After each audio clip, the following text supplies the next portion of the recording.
नमस्कार दोस्तों, स्वागत है आपका HR71 में। आप लगातार जो किसान भाई हमारे साथ जुड़े हुए हैं और जो गांव से जुड़े हुए हैं वो लगातार हमारे साथ सवाल करते थे कि आप किसानों के मुद्दे को नहीं उठाते, किसानों के ऊपर कोई बातचीत नहीं होती। तो आज स्पेशली किसानों के मुद्दे के ऊपर बात करने के लिए और किसानों के मुद्दे के ऊपर चर्चा करने के लिए हमारे साथ यमुनानगर ज़िले के मीडिया प्रभारी हैं किसान यूनियन से संचित चहल जी। उनसे बात करेंगे और जिन लोगों को किसानों के मुद्दे के बारे में नहीं पता वो आज जानेंगे कि आखिर किसानों के मुद्दे क्या है। सर, सबसे पहले स्वागत है आपका मेरे चैनल पर। क्या कुछ बताना चाहेंगे, किसान जो है पूरे हरियाणा में अपनी हड़ताल है, हर जगह नारेबाजी चल रही है, तो उसके ऊपर क्या कुछ सच्चाई है और क्या मुद्दे हैं किसानों के? नमस्कार किसान भाइयों।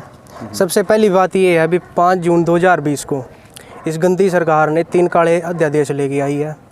वो 3 काले अध्यादेश अगर साफ शब्दों में मैं कहूँ तो वो किसानों के लिए कब्र है और वो किसानों के डेथ वारंट है। और अब मैं उन अध्यादेशों के बारे में बताने जा रहा हूँ। मैं आप सबके बीच में इसलिए आया हूँ क्योंकि बहुत से किसान भाइयों को पता नहीं है भी वो अध्यादेश क्या है, उनका क्या फ़ायदा होगा, क्या नुकसान होगा। फ़ायदा तो शायद कुछ नहीं होगा, फ़ायदा तो सिर्फ व्यापारियों को है, किसानों को तो नहीं होगा। अब मैं आपको बताऊंगा पहला अध्यादेश क्या है। पहला अध्यादेश है एसेंशियल कमोडिटी अमेंडमेंट एक्ट। इसमें क्या किया है इन्होंने, जो एसेंशियल कमोडिटी एक्ट 1955 था, इसमें इन्होंने फेर बदलाव कर दिया है। फेर बदलाव क्या है, इसको ख़त्म ही कर दिया है। इसमें क्या है, क्या चीज़ था उसमें? उसमें एसेंशियल कमोडिटी 1955 में क्या था कि व्यापारियों को प्रतिबंध थे, उनको खुली छूट नहीं थी भी आप कितना स्टॉक कर सकते हो, कितना नहीं कर सकते। पर इसमें क्या किया उन्होंने, जो बदलाव किए हैं, इसमें व्यापारियों के दरवाजे खोल दिए गए हैं भी आप कितना चाहो, जितना मर्जी चाहो, जो मर्जी चाहो स्टॉक कर सकते हो। तो इसका क्या नुकसान होगा, जब किसान के खेत में फसल होगी, ये व्यापारी 60 गांठ करके मार्केट में डिमांड घटा देंगे और प्राइस भी घटेगा। तो इससे क्या होगा, किसानों की फसल औने पौने दामों पे खरीदी जाएगी और फिर वही फसल जब 15-20 दिन के बाद किसानों के खेत में नहीं रहेगी तो उसी को जो 2 रुपये में खरीदी थी वो 150 में बिकेगी। और ऐसा हम देख भी चुके हैं। अब ये अनाजों के साथ भी होगा, दालों प्याजों के साथ तो होता ही था जी। और सर क्या मांग है किसानों की? दूसरा अध्यादेश क्या है, दूसरा अध्यादेश है भाई साहब वन मार्केट वन नेशन। इसमें क्या है, जो हरियाणा पंजाब के किसान हैं इनको मजदूर बनाने की कोशिश है। मजदूर क्यों? क्योंकि इनको जो आज प्राइसेस मिल रहे हैं, MSP मिलता है, मैं आपको बता दूं सिर्फ 6% किसानों को MSP मिलता है हिंदुस्तान में। बिल्कुल सर, सिर्फ 6% को, और वो 6% में से 80% पंजाब हरियाणा के हैं। तो आप यहाँ देख सकते हो as compare to other states Haryana Punjab के किसान कितने खुशहाल हैं। उसका कारण यही है कि हमको MSP मिलता है। अगर MSP ही बंद हो जाएगा तो हम भी वही मजदूर बन जाएंगे। सर हरियाणा में हर चीज़ का एक दाम फिक्स होता है। मैं बात करूंगा सरकार को जहाँ से पैसे मिलते, जैसे दारू का रेट है फिक्स है, हर चीज़ का रेट फिक्स रहता है। तो सर किसानों की जो मूल्य राशि होती है वो क्यों नहीं फिक्स? अब मैंने, आपने देखा और मेरे हमारे दर्शकों ने भी देखी है, एक वीडियो बनाई थी मैंने कि टमाटर 2-2 रुपये किलो में बिक रहे थे मंडियों में। किसान रोने की कगार पे है, बर्बाद कगार पे हो जाता है, क्योंकि उसकी जो लागत होती है वही नहीं उसको मिलती तो वो सुसाइड कर लेता है। पता क्या चक्कर है जी, सारा मुनाफा व्यापारी खा जाते हैं। पहले खाते हैं व्यापारी मंडियों में, फिर जो दुकानों वाले हैं वो खाते हैं। अब हमने देखा है, मेरे गांव के किसान थे, टमाटर आलू प्याज लगाए, अब लॉकडाउन में उन्होंने वो खेत में बहा दिए क्योंकि मंडी में रेट नहीं मिल रहा था। तुड़ाई का भी पैसा पूरा नहीं हो रहा। लॉकडाउन में शिमला मिर्च नदी में फेंकते हुए एक वीडियो वायरल हुई। बिल्कुल बिल्कुल।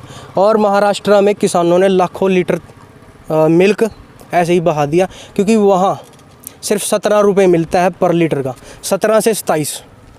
वो वेरी करता है time to time, but cost 22 रुपये है और मिल रहा है 17 रुपये। तो अब कैसे बचेगा, ये बात है। अन्नदाता बोला जाता है, किसान को रीढ़ की हड्डी है पूरे दुनिया की। तो लेकिन अन्नदाता ही जो अगर इस तरीके से परेशान रहेगा, उसकी चीज़ें, उसको मूल्य नहीं मिल पाएगा। तो सर अब 10 तारीख को जो पिपली में रैली होने वाली है उस बारे में हमारे दर्शकों को बताइए। और किसान भाई जो इस वीडियो को देख रहे हैं, अगर आप इसको समर्थन करते हैं तो उनको सर कैसे वहाँ निमंत्रण देंगे? देखो भाई साहब, जो किसानों की सारी समस्याएँ हैं, वो सुसाइड करता है, उसको MSP नहीं मिलता, वक्त पे उसकी पेमेंट नहीं होती, उस पर कर्जा है। इसका एक ही समाधान है, हमारी एकता। और एकता हम दिखाते नहीं क्योंकि हम पार्टियों से जुड़े हुए हैं। बिल्कुल बिल्कुल, ये चक्कर है।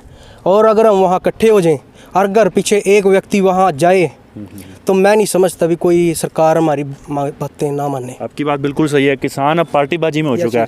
ये जेजेपी में है, ये बीजेपी में है, ये कांग्रेस में है, तो वो एक मंच पे इकट्ठे कैसे हो सकते हैं सर? एक मंच पे इकट्ठे होना नहीं चाहते क्योंकि उनको अपनी चौधर का खतरा होता है। उनको चौधर का खतरा है।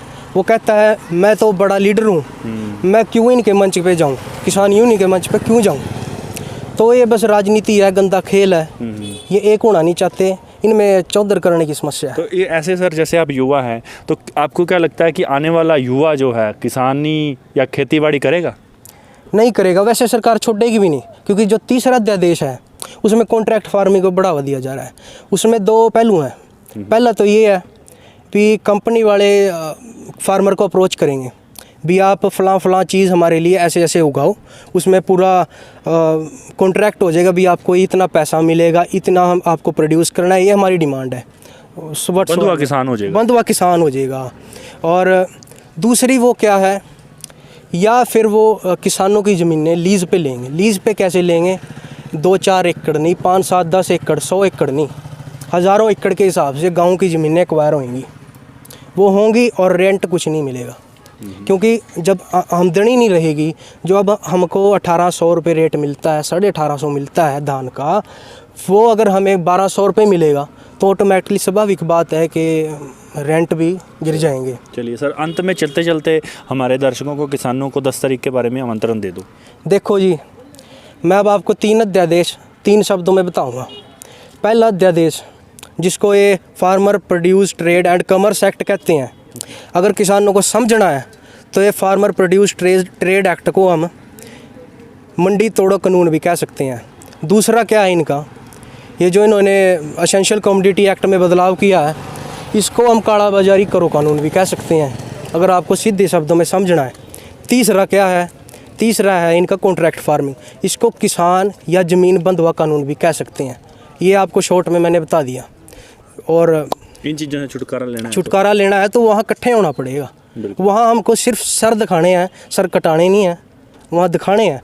और जेल में जाने के लिए तो यूनियन के बंदे हैं, कोई दिक्कत वाली बात नहीं।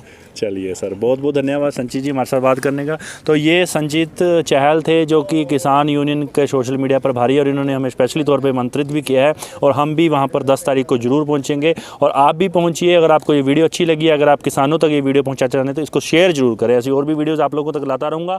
HR 71 के लिए सरनजीत सिंह।